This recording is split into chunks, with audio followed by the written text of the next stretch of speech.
ratio convinces them that in this war without a front, body count will be the measure of success. And a helicopter, which is proven capable of operating in the midst of intense battle, will be an important weapon in executing this strategy. U.S. commanders now believe they have found the blueprint for total victory in Vietnam.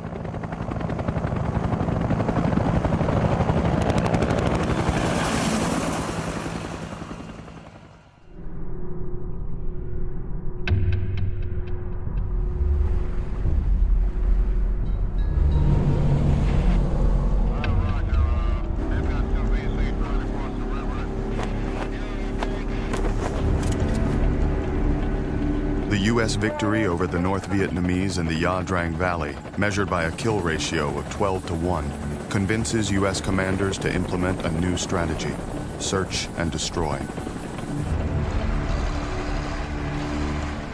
The plan is brutally simple: search out the enemy in South Vietnam and then destroy them in numbers so high they will no longer be able to continue fighting.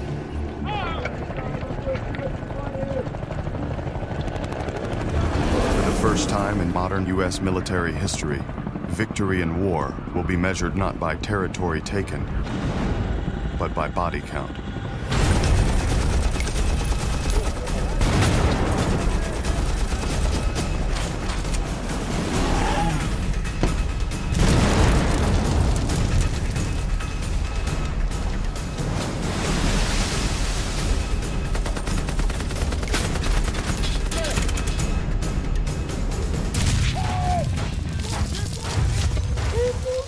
But as U.S. and South Vietnamese forces battle through the vast countryside and winding rivers, they quickly discover that the enemy has a plan of their own.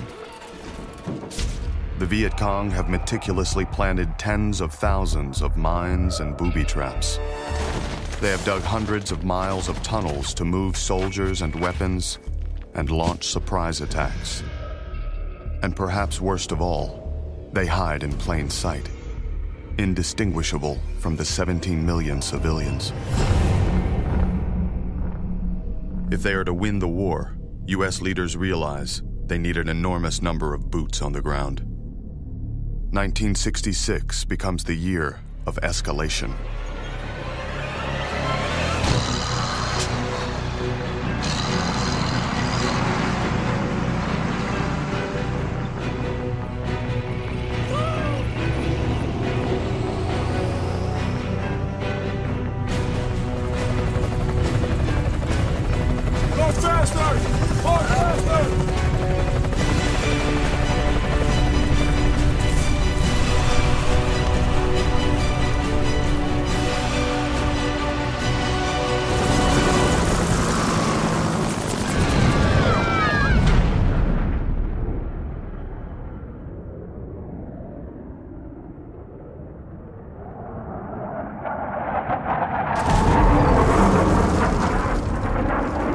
When we graduated, one of the commencement speakers quoted President Kennedy, saying we should ask not what our country can do for us, but ask what we can do for our country.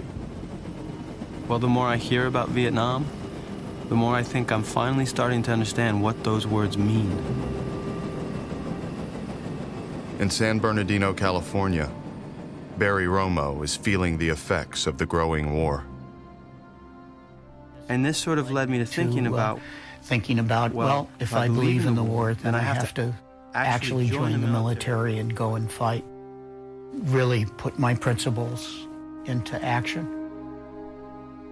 When I told my father I was going to enlist, he said, "I don't want you to go." And I said, "Well, you served." He said, "But your brother and I went to war to fight people who were putting other human beings in ovens. All you're going to do is go fight some poor farmer that doesn't want to be bothered with you, and I don't want you to die."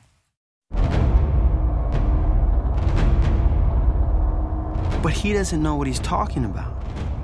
We're in Vietnam to save those farmers from the communists. That's what this war is about. Everybody knows that, and everybody's behind it. So I tell him, "Sorry, Pops. Regardless of what you think, I'm enlisting in the Army." and I'm volunteering to go to Vietnam. As Romo undergoes his 12 months of training, he has no idea what Vietnam will really be like. No more than 28-year-old Charles Brown has, even after serving 8 years in the peacetime army.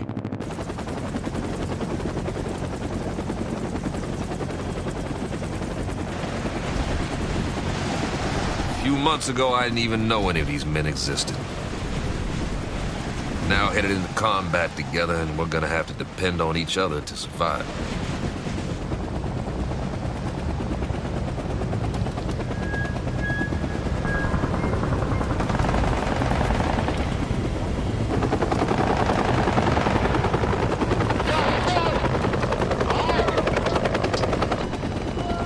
Well, back when I was at Fort Benning training up young men that was going to Vietnam, one of my favorite slogan was, "I'm gonna go to Vietnam.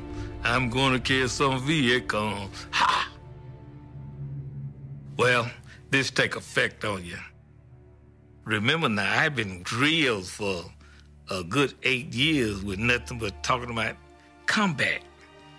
Not that I wanted to experience, but it had become a way of life. There's certain things you do and how you do it. And actually combat is the only way this is going to be tested. Brown is now second in command to a platoon of 30 men with the 173rd Airborne Brigade sweeping through Tay Ninh province, a known Viet Cong stronghold. A lot of my guys are from places like New York and Chicago. Boys have barely been out the city, let alone been out in the middle of a jungle like this. No matter how much training they got, Vietnam is a whole different world to them.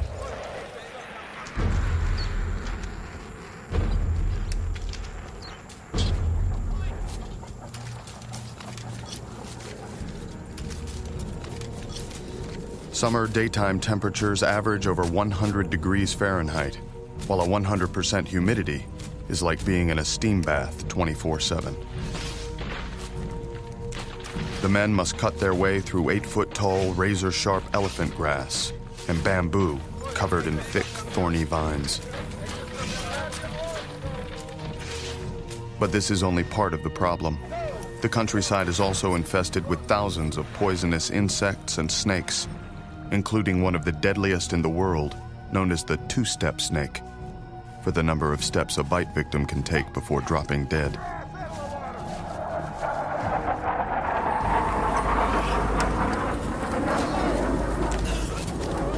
Brown and his men must navigate this treacherous terrain under the constant threat of ambushes and booby traps, looking for any signs of the elusive Viet Cong.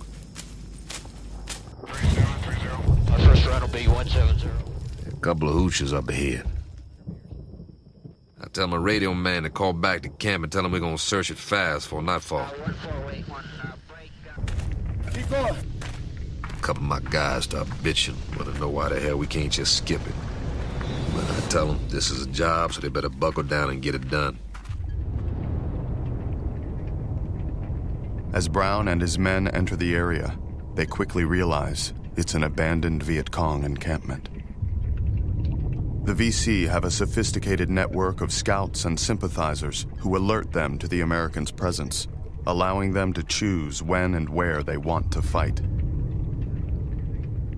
The best the Americans can do now is destroy any hidden enemy weapons or supplies they can find.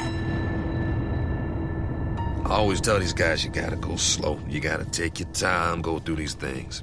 But none of them listen to me. All they want to do is get done and get back to camp. This one guy, he thinks he's been out here so long he knows everything there is to know. So what does he do? Instead of him going down into the rice slowly to see if anything was in it, he tilt the rice, immediately seeing what we would call a pressure release booby trap.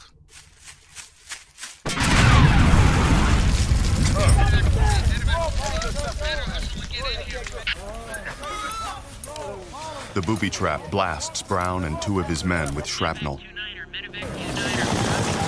Within minutes, a medevac chopper is en route to take them to one of the 18 military hospitals in Vietnam.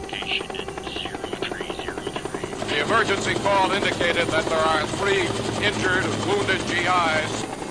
We're on our way, flying above what has to be considered insecure, hostile territory.